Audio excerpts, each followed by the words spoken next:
am na xaalis gis nañ contrat yi mais fi amul partenaire amul publicité yi léegi fayatul dara gis nañ itam ku mel ni Bouba Ndour xam nga boo déggee ñu ne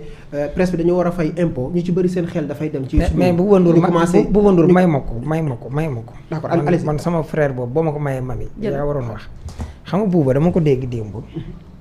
wala keroog mu wax que situation yi ñuy demee wala nangam xam nga ñoom ñoo di seen bopp problème mënoo yow di former télé di teg télé ay journalistes yu brillant ne fi pare génn école tàng ba maar day taali gone yi nga fi gis ñoom Abdou Khare du ñu ngi fi woon kii ku ko amoon sa télé ak ñeneen yéen ñii du yéen a ngi fi woon ca jamono booba sax laax yéen a ngi fi woon jëluñ leen xam nga la lañ leen jël ku nekk wal fajri nekk am fa xëy ba pare ñu ne la ñaata lañ lay fay ñu ne ma joxe exemple juróom benn fukki junni wala téeméeri junni ñu ne tegal naa la ci téeméeri junni wala 1 million wala déposé nangam ak nangam daal jël sa télé yor lu mat juróomi télé ci biir waaw ay nit ne fa yow xëyloo woo leen te mënoon leen faa teg di leen xëyloo yaa ngi fa tegoon leen ko pour xañ ko ñële ba ñooñu bari jamono yi ngay ànd ak nguur mënoon nga ko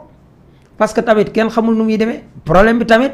yaa ngi doon fayeeku nag parce que buñ c'est pas pour rien nit ñi doon wax télé faral Macky am ci yoo xam ne boo ko doon teg tax na soo bëggoon usine buy defar këyit ñu ngi la ko yombalal nga am yeneen avantage yoo xam ne nii même boo tëggee soirée bu la li bu wax ne parfois sax lu ñuy wax naan tëgg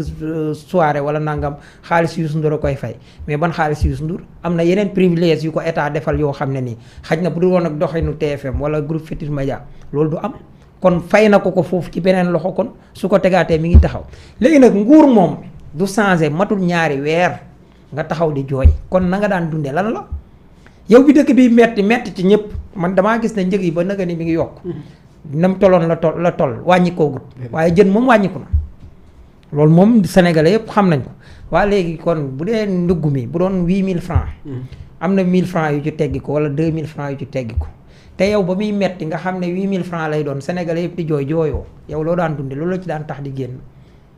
muy loolu nag c'est valable pour TFM wala E-Média ñoo ci yem parce que ñoom ñoo yuuxu suñu yuuxuwul woon bu ma déggoon keneen yuuxu ma boole ko ci waaye comme ñoom ñoo yuuxu te daawuñu leen dégg dañ daan bàkku ñooy Real Madrid mercato bi nangam wax tey mu métti am na nag lu Sidy Lamine waxoon powum xaalis moom du yàgg powum xaalis maanaam di fooyee xaalis di nangam ak nangam parce que jël ay nit dajale leen te yow doo leen liggéeyloo dem nañ ba créé woon sax beneen télé boobu beneen rajo boobu damay fàtte pour jëlaat ñenn ñi nga xam ne defatuñ waa King ak yooyu yëpp pour dugal leen fa problème bi mooy léegi nag boo wàññee gars yi yaa leen defal CD yi boo leen wàññee tamit fay leen xaalis bu bari kon li la metti li leen naqari jamono yi yéen a ko teg seen bopp doole du pour xeex doole pour jaamu yàlla la te jaay doole baaxut Youssou Ndour a ko wax yéen a jaay doole Walfadjri jaay doole 2S El Hadj Ndiaye gi coow li muy bari dama ma sa benn xarit Kébé mooy Kandji production dañuy waxtaan mu ne ma El Hadj Ndiaye de coow loo ko dégg xamal ne dañ koo tooñ maanaam du baale waaye du tooñ waaw moom dafa neexul du baale waaye du tooñ moom wax li te man loolu chaque fois maa ngi koy gis mais waxi keroogam bi da ngay xam ne dëgg rek la wax amul leneen lu mu wax en tout cas bu amee ku ñuy mere bu mu doon nit ñi nañ mere seen bopp bu ñu taxawee naan état na yombal mbir mi d'accord loolu la ñuy wax ba matériel audiovisuel bi seer na courant bi seer na surtout courant bokk na ci li gën a sonal gars yi courant luxe la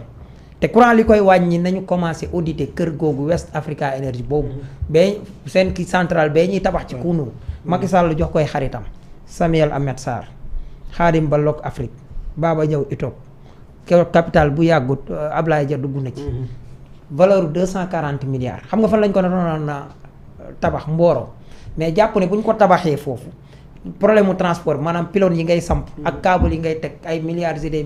milliards lay coûter ñu ñëw ba digg suufu Sénélec suñ suuf ñun waa Sénégal ci Sénélec bi ñu moom ñu ne ko fa jébb samp fa usine bi mais 240 milliards seeru moo tax foofu saa yooyu woo banque mondiale pour di ko def ci lu mel noonu day lànk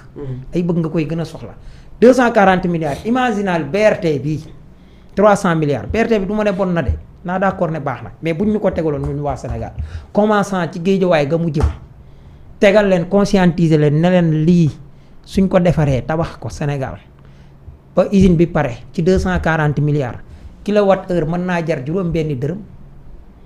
te li tax muy jar juróom-benni dërëm norme UEMOA moo tax parce que boo ko jaayee lu ëpp lu mooy juróom-benn du baax ci Mali du baax ci Côte d'Ivoire du baax ci yeneen dëkk yi nga séqal kon mënoon nga ko jaayee sax 10 francs mais naanaa la juróom-benni dërëm juróom-benni dërëm boo ko jaayee courant mi ngi mel ni nga teg benn usine defar big bii. defar big bii. 500 nga di ko jaayee big bii. bu dee même qualité big nit mën naa dem siin jële ji ko fa ba ñëw dédouané ba noppi jaayee ko 250 wala 300 xam nga lu tax. parce que productivité nga du am maanaam marge lépp courant daf koy yóbbu te bu courant bi woyefee industrie dañuy mën a produire yéen ñii tey bu fii courant bi yombe woon ba kilowatt nangam kër gi yëpp booy dugg clim dootul nekk luxe leneen dootul nekk luxe kon soo ko tegalee sénégalais yi ne leen ndax lu mel noonu ñu defaral ko suñ bopp ak ñu defaral leen BRT lu gën dañ naan la defaree ko 240 milliards usine bi 40 milliards yi ci des nga teg ko fenn ba jamono neex lañ lay wax. kon nit ñi bu ñu leen di gouverner nañ leen di def nañuy jël l'essentiel di jël alal ji di ko def fi gën a baax mais jël say xarit tegal ñu benn usine boo xam ne mi ngi war a defee gaz boo xam ne suñu gaz la. te li gën a doy waar mooy gaz boobee bi nga ñëwee bëggoon koo jëlee ci Gajaga booba exploité goo suñ gaz bi mais Gajaga moom am na gaz depuis 2006. mais bi Karim Wade ñëwee ñuy def plan tàkkal daf leen a réquisitionné ne leen yéen léegi ñun ngeen di jaay kalaa laax jaay laax lekk dañoo lànk ñu dem ak ñoom ci yoon jox dëgg état du Sénégal mu di ñu jaay. fa régime bi changé. Macky Sall toog waa Forteza gaz boobu. dem yóbbuwaat état Sénégal ci yoon gañe ñu. biñ ñu gañee léegi jaayatuñu. nga dem benn bateau bu jógee Turquie ñëw fii ne daf lay jaay courant moom Forteza di ko jaay gaz maanaam yow kala bañoon a jaay ba pare di produire ci dëkk bi yow bi nga indee bateau boobu gaz bi nga bañoon a bi mu la bañ a jaay léegi moom la koy jaay ñu di la ko facturer doublement at mu nekk ngay mën a fay lu ëpp 100 milliards par at luyee gis nga dëkk bi mami li koy defar a ngi fi xam ne day baax te bu baaxee gars yi pare ci opposé ndax mënta weesu sax mënoo comprendre d'ailleurs yow que tous les pays d'état africains yi nga jegeen ñoom ñëpp ñoo la gën a moins cher li ñuy jaayee pétrole li ñuy jaayee gaz li ñuy jaayee essence ak leneen ni mel c'est-à-dire même niveau de vie bu Sénégal c'est-à-dire amul benn dëkk boo xamante ne moom la ñu dendandoo Sénégal a gën a cher ñëpp en termes de consommation ak yeneen yu ci des et c'est vrai que dëgg la war nañu xool nécessité yi fan la ko askan wi gën a soxlaa ñu centraliser ko foofu pour revenir à la presse ci précarité bi nga xamante ne moom la presse sénégalaise nekkee tey jii dëgg la bokk na ci li nga xamante ne moo gën a suuxal presse bi mooy le fait que ces fameuses publicités mais malheureusement mais comment tu peux prendre une chaîne comme la RTS ak li mu am ci wàllu doole état li mu am ci budget boo xamante ne moom la ñu koy nattal di ko jox muy budget de fonctionnement nga yokk ci li nga xam ne moom la privé yi war a dundee nga jox leen ko c'est pas normal. wala nga seet des télés qui sont entre guillemets télé partenaires de l'État ñooñee ñooy am publicité ñeneen ñi ci des dañuy daw góorgóorlu ñeneen ña ca des et puis ñu gis fi ay patron de presse yoo xamante ne dëgg-dëgg ñoom rek ay neex la ñi ñuy liggéeyal te pourtant ñooy indi productivité bii war a mën a tax ñoom ñuy dawal ci oto yi rafet yeneen yu mel mais agent yi ñoo gën a sonn parce que c'est-à-dire fi ñu faillir ci presse bi dafa bari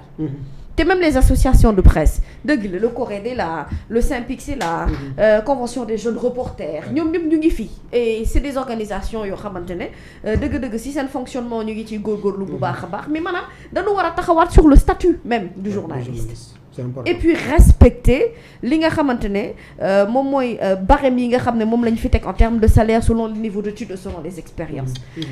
jox ku ci nekk li nga xam ne moom mooy wàllam ci média bi mais surtout également ñun ñu moytu naafiq tamit parce que naafiq moom du doxalub réew te day tax doo bëri soppe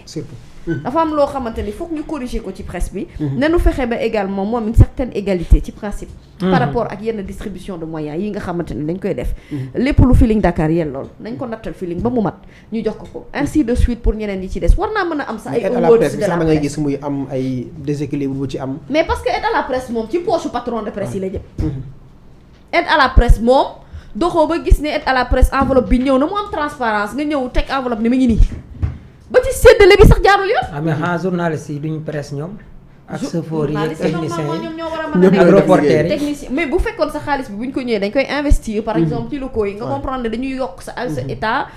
bi nga fi maanaam bërëb bi ngay liggéey ñu gën a yokk les conditions de travail tu vois ça n'aurait pas posé problème mais le fait est que en fait day yem ci benn nit et ça loolu mooy problème bi yam ci benn poste loolu mooy problème bi. bàyyi ñeneen ñi ñuy nekk dans des situations difficiles. te ñoom ils sont rattrapés par les nouvelles technologies. parce que léegi les nouvelles chaînes là. dañoo ñëw effacer pratiquement les chaînes traditionnalistes yi nga xamante ne ñoo fi nekkoon. donc loolu yëpp ñu war a góorgóorlu nag ci seen bopp ñoom waroon na noo xam xel ni. du ñu bàyyi ba Macky Sall jeexal nguuram te ci biir nguuru Macky Sall lañ tëjee ay journalistes. waaw. te waxuñu ci de ils étaient où patron de presse yi fu ñu nekkoon boobu jamono. période bi nga xamante ne journalistes yi dañuy wàcc sur le terrain ñu leen di gazer. ñoom fan lañ nekkoon. waxuñu ci de. période bi nga xamante ne journalistes yi dañ leen a mate ñu gis ci journaliste bu jigéen bu ñu maltraité ku góor koo xam ne agent bi da koo jàpp bajang-bajange daanaka sànni. ñoom fan lañ nekkoon ñu toog nag ba ñun ñu dund loolu yépp ñu ne nguur gee waaje jeex balaa moo dem xaaral ñu xool naka la ñuy def ba li ñu fi jotoon a am ñu effacé ko ba mu set waa ji da leen a nax ndax ni mu leen nax a metti ils sont rattrapés par la réalité te réalité bi mooy fisc baa ngi fi impôt baa ngi fi dañuy fay comme tout le monde